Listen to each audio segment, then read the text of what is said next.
Imagine walking through the eucalyptus forests of ancient Australia. The sun is low, casting long shadows across dry leaves and tangled undergrowth. The air is thick with heat and tension. Something is watching, something that's not just bigger but meaner, faster, and far more dangerous than anything alive today. Because if you think Australia is deadly now, wait until you meet the monsters that once ruled it. Modern Australia may be home to 20 of the 25 most venomous snakes. In the world, giant saltwater crocodiles, deadly jellyfish, and firestorms that turn the sky crimson. But rewind the clock 50,000 years, and this land wasn't just dangerous, it was apocalyptic.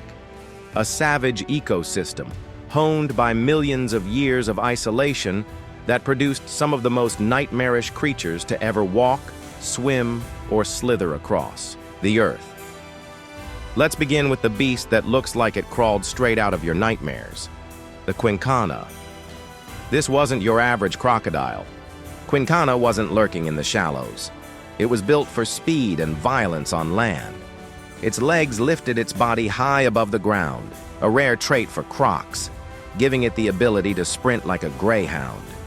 At around 10 feet long and 440 pounds, it already matched today's largest alligators, but some specimens may have reached over 20 feet and 1,000 pounds. But what truly made it terrifying wasn't its size, it was the way it hunted. Unlike modern crocs with cone-shaped teeth for gripping slippery fish, quinkana had blade-like, serrated teeth. Teeth made for slicing flesh, not holding it. With a bite force exceeding 1,500 pounds per square inch, it could split a human torso with one crunch. This was a predator designed to sprint, tackle, and butcher prey on dry land. And if you thought you could escape into water, think again. There's evidence it could swim well enough to chase you there too. Nowhere was safe. But quinkana didn't rule alone. It shared the prehistoric outback with a dragon, Megalania. Its scientific name is Varanus priscus, but Megalania sounds more appropriate for a creature that looked like Godzilla's cousin. Imagine a Komodo dragon, then scale it up to nightmare proportions.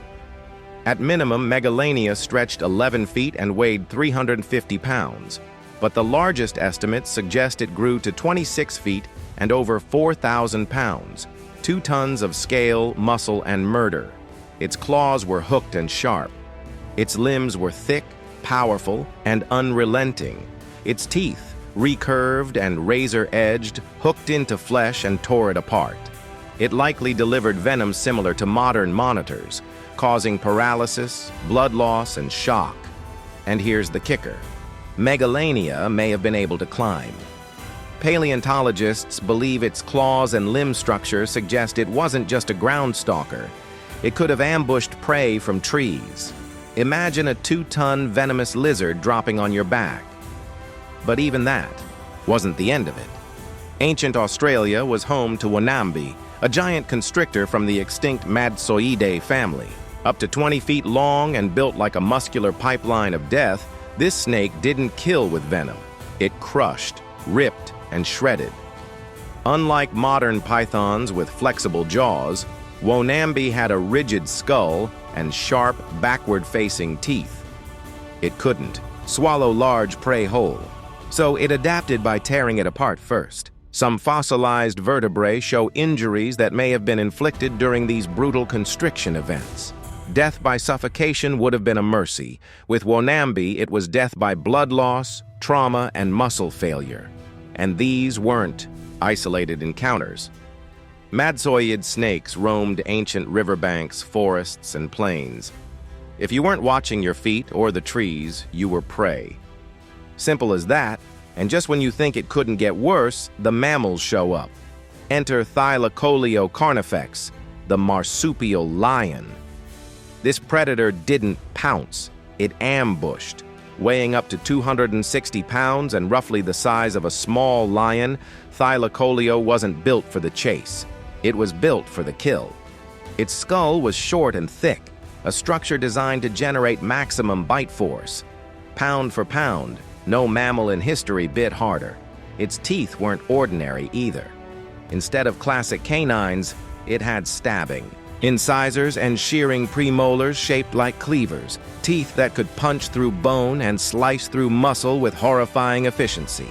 Add in semi-opposable thumbs and retractable claws, rare in marsupials, and you've got a predator that could climb trees, carry kills, and pin prey like a wrestler.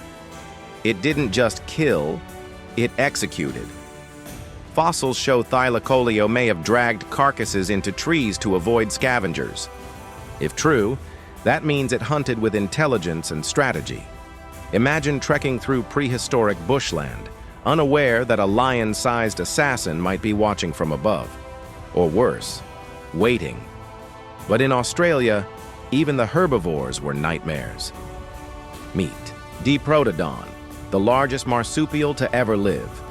Picture a wombat, then stretch it into the size of a modern SUV.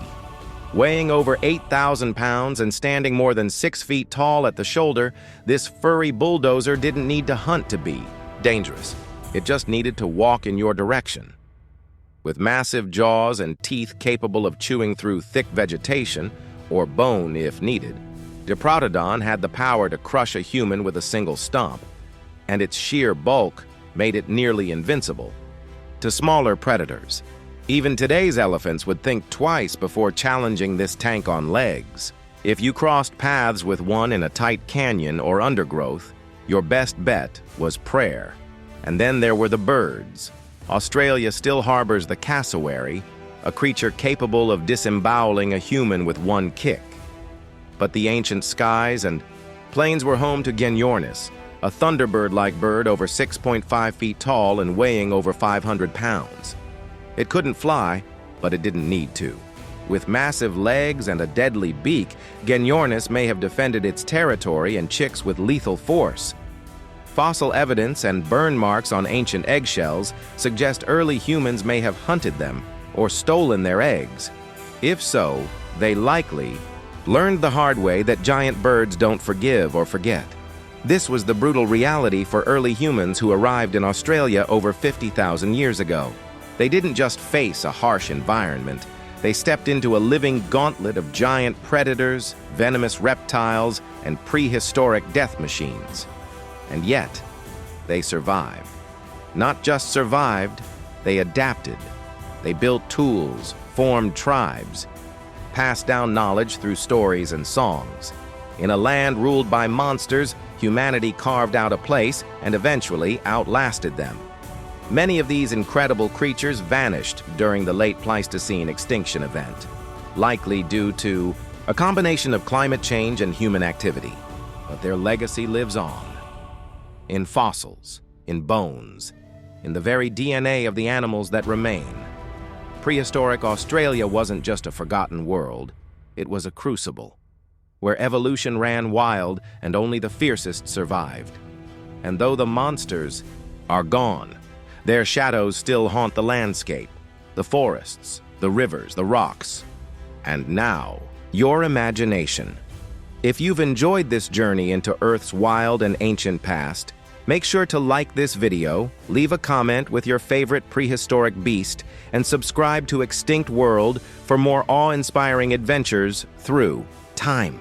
There's so much more to discover, and the next monster might be buried just beneath your feet.